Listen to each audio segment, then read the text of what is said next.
কিরে বউ, ভাত দিলি, একটু পানি দিবি না? এই শুকনো ভাত কি গলা দিয়ে নামবে? পানি দিয়ে ভাত খেতে হবে না, তাহলে পিপাসা পেলে গলায় পানি দিতে পারবেন না। তরি তরকারি তো জোটে না, ওই রক্তচোষা মহাজন সব পয়সা নিয়ে নেয়। খাই দুটো পান্তা ভাত, এখন তো পানিও জোটে না দেখি। পানি নেই, লবণ দিয়ে শুকনো ভাতে খান। আপনি তো আর বাড়ির উঠোনে পুকুর কেটে রাখেননি যে মন চাইলেই পানি তুলে আনবো। এই গ্রামের অবস্থা জানেন না? সীমিত যতটুকু পানি মহাজনের পুকুর থেকে তোলা হয় তাই দিয়েই চলতে হয়। একটু পানি তাহলে গলা ভেজানোর জন্যই দে, আবার তো কাজে যাব, সারাদিন দানা পানি জুটবে না।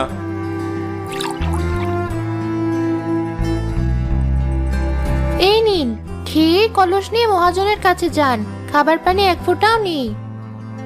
আচ্ছা দেখি, মহাজনের যদি একটু দয়া ময়া হয়, একটু পানি যদি আনতে দেয়।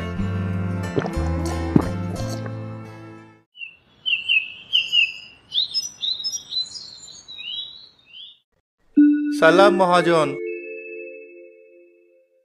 আরে রহিম যে, কি মনে করে এই পথে?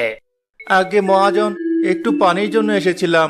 এই সপ্তাহের পানিটুকু একটু সময়ের আগে শেষ হয়ে গেছে। দয়া করে একটু পুকুরে যাওয়ার ফটকটা যদি খুলে দিতেন।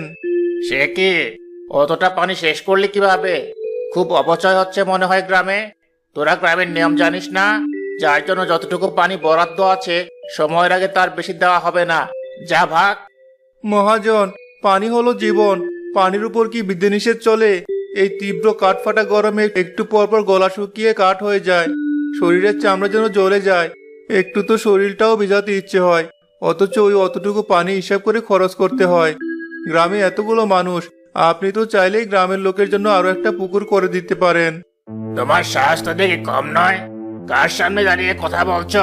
ভুলে যাচ্ছ নাকি? আমার জমিতে চাষবাস করে খাও। আমার জমিতে আশ্রয় দিয়েছি বলে মাথা গোজার ঠাইটুকু পাচ্ছ, আবার আমারই মুখে মুখে হুকুম জারি করো। এত অকৃতজ্ঞ হলে কি করে? মহাজন, অপরাধ দিবেন না দয়া করে। আমি শুধু আমাদের সমস্যাগুলো আপনার কাছে বলেছি মাত্র, দয়া করে ভুল বুঝবেন না। চুপ! আর একটা কথাও নয়। এক্ষুনি বেরিয়ে যাওয়ার বাড়ি থেকে। হারামজাদা, আমারই জায়গায় থাকবে, আমারই খাবে, আবার আমার নামে অভিযোগ করবে। তোকে এক ফোঁটাও পানি দেব না।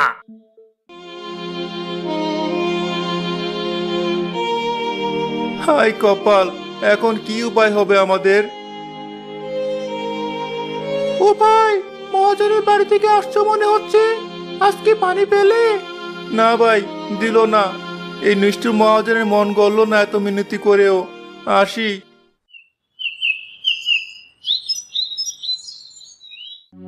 বউ, মহাজন পানি দিল না। আপনি নিশ্চয়ই ওসব নীতিকথা শোনাতে গিয়েছিলেন তাকে। আমি কতবার বারণ করেছি ওসব নীতিকথা মহাজনকে বলতে যাবেন না। এখন হলো তো শান্তি, এবার ভেবে বের করুন বাকি দিন পানি ছাড়া কিভাবে কাটাবেন।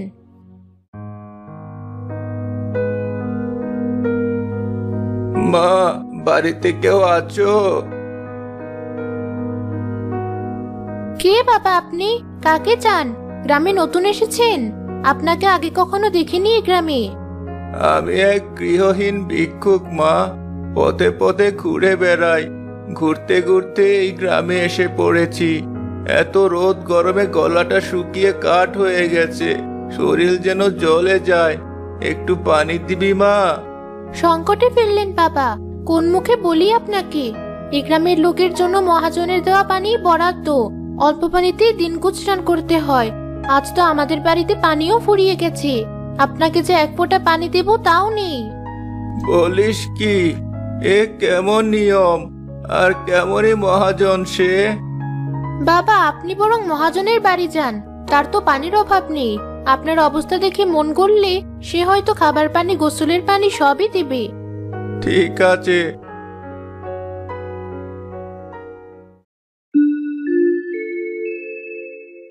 বলি, বাড়িতে কেউ আছেন? কি চাই? কাকে চাই? বাবা, অনেক দূর দেশ থেকে এসেছি। এতটা পথ হেঁটে খুব পিপাসা পেয়েছে। একটু পানি দেবে? বড় উপকার হতো।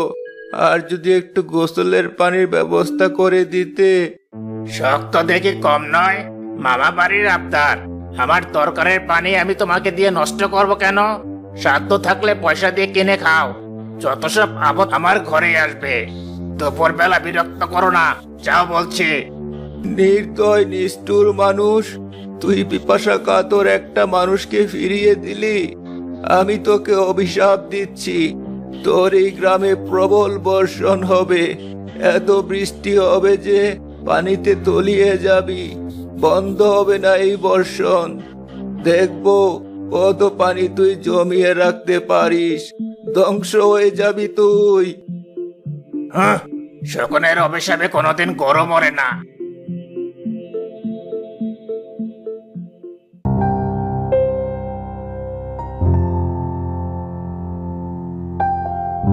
আকাশটা দেখছি মেঘ করছে। কি ব্যাপার? এমন ভর গ্রীষ্মের দিনে বৃষ্টি তো হওয়ার কথা নয়। আবহাওয়ার মতে গতি কে জানে। আকাশটা কেমন মেঘ করেছে দেখেছেন? বিকেল হতেই যেন রাত হয়ে গেছে। এমন কালো মেঘ আমি জন্মে দেখিনি। এমন গরমের দিনে বৃষ্টি হতে দেখেছি কেউ কখনো? একটু বৃষ্টি হোক, একটু চারদিকটা ঠান্ডা হবে।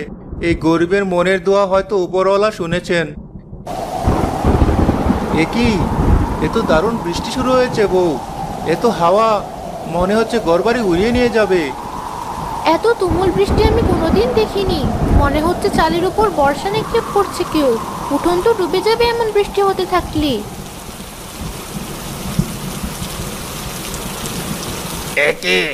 এ কেমন বৃষ্টি শুরু হলো? ভাবলাম বিকেলে ফসলের ক্ষেতগুলো একটু দেখে আসবো, তারও উপায় নেই। কিছুক্ষণের বৃষ্টিতে তো দেখি ঘরে পানি উঠে যাওয়ার উপক্রম হয়েছে। মালিক, এই বৃষ্টি মনে হয় না আজ বন্ধ হবে। আমি তো কোনোদিন এমন বৃষ্টি দেখিনি। একে আমার পুকুর উপচে পানি উঠে সব মাছ তো উঠোনে ভাসছে। পুরো গ্রামে তো পথঘাট সব তলিয়ে গেছে প্রায়। এবার তো মাছগুলো গ্রাম জুড়ে সাঁতরে বেড়াবে। বউ, ঘরে খাবার কিছু আছে? আজ 2 দিন কাজে যেতে পারিনি। এই বৃষ্টি তো বন্ধই হচ্ছে না। আল্লাহ জানেন ফসলের ক্ষেত মাঠ সব ডুবে গেছে কিনা। ঘরের ফাঁক ফোকর গলে ভিতরে পানি ঢুকছে। ঘরের বিছানা বালিশ ভিজে চুপসে যাচ্ছি। এভাবে কিভাবে বাঁচবো?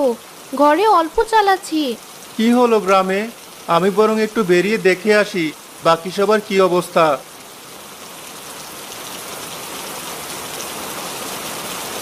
প্রতিটা বাড়ি ঘরে হাঁটু পানি উঠে গেছে দেখি। এভাবে তো সব মানুষ খাবারের অভাবে মারা যাবে।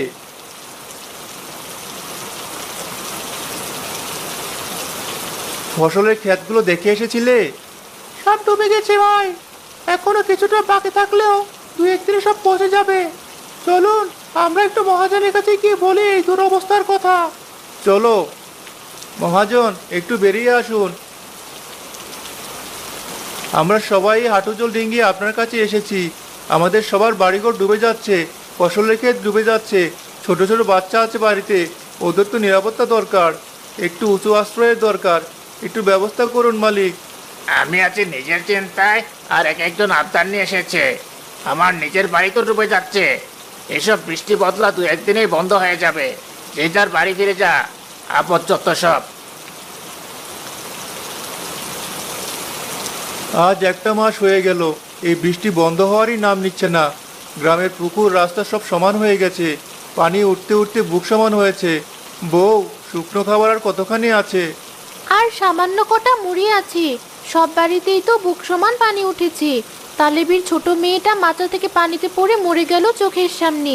এভাবে আর কতদিন কাটবে? কার অভিশাপে এমন ভয়াবহ বিপদে পড়লাম আমরা? আশেপাশের গ্রাম থেকেও তো কেউ আসে না সাহায্য নিয়ে। একটা গোটা গ্রামের মানুষ 1 মাস পানিতে ডুবে আছে, কেউ একটু খোঁজ দিতেও আসে না।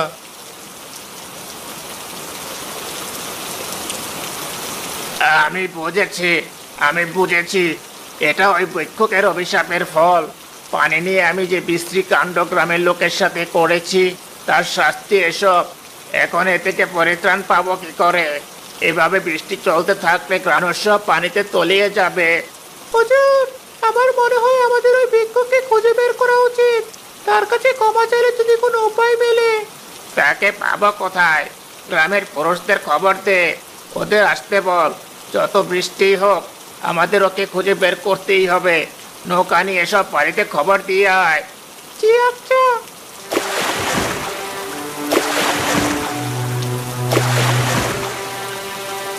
গ্রামবাসী শোনো, মহাজন সকল পুরুষকে যেতে বলেছেন। আমরা সেই ভিক্ষুককে খুঁজতে যাব, যার অভিশাপে গায়ের এই দশা। তার কাছে ক্ষমা না চাইলে হবে না। চলো চলো, আমরা তার খুঁজে যাই।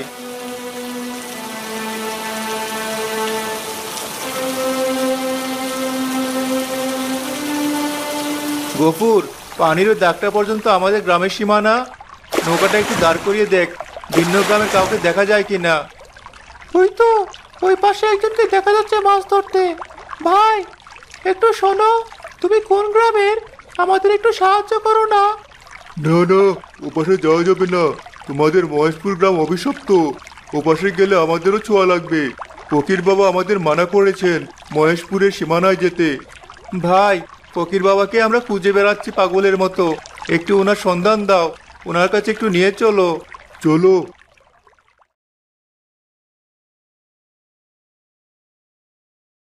এই তো, এই ঘরেই উনি থাকছেন। ফকির বাবা, আপনি আমাকে মাফ করুন। বাবা, আমার ভুল হয়ে গেছে। আমার পাপের শাস্তি কোটা গ্রামের নিরীহ লোক পাচ্ছে। আপনি আমাদের এই বিপদ থেকে বাঁচার উপায় বলুন বাবা। বলেছিলাম তোকে একদিন, আজ এলি তো আমার দুয়ারে। শুধু এই নিরীহ কৃষকগুলোর কষ্টের কথা ভেবে আমি তোকে মাফ করছি, তবে পারি আমি কমাতে পারবো না। তোদের গ্রামের শেষ মাথায় যে পাহাড় আছে, সেখানে বাস করে এক রোদ বিক্রেতা। তার কাছে তোর 1 বছরের ফসলের উপার্জনের টাকা দিয়ে রোদ কিনতে হবে। ওই রোদে সমস্ত পানি শুকাবে। তার বাড়ি চিনব কি করে? তার বাড়ির উপর উজ্জ্বল আলো ঝকমক করে। আচ্ছা ফকির বাবা, আমরা তাই করব। চলো, আমরা দেরি না করে বেরিয়ে পড়ি। চলুন মহাজন, চলো সবাই। নৌকায় কিছু খাবার নিয়ে নাও, পাহাড় বেশ অনেকটা পথ।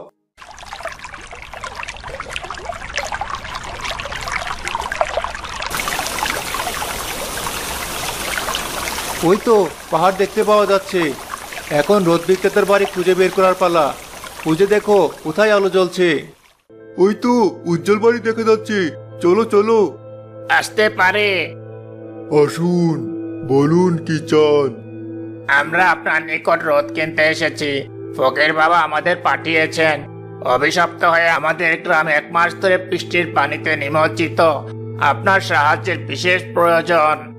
ফকির বাবা যখন পাঠিয়েছেন, তখন অবশ্যই সাহায্য করব। তবে বিনিময়ে আপনার 1 বছর অন্তের ফসলের দামের টাকা আমি নেব। আমরা তা নিয়েই এসেছি। এই নিন, দয়া করে রোদ দিয়ে আমাদের অন্ধকার দূর করুন। আপনারা যে যার বাড়িতে গিয়ে দরজা জানালা বন্ধ করে দিন। আমি একটু পর পাহাড় থেকে রোদ ছিটিয়ে দেব। রোদের তাপে চোখ জ্বলছে যেতে পারে। ঠিক আছে। রোদ উঠেছে, এবার সব ঠিক হয়ে যাবে।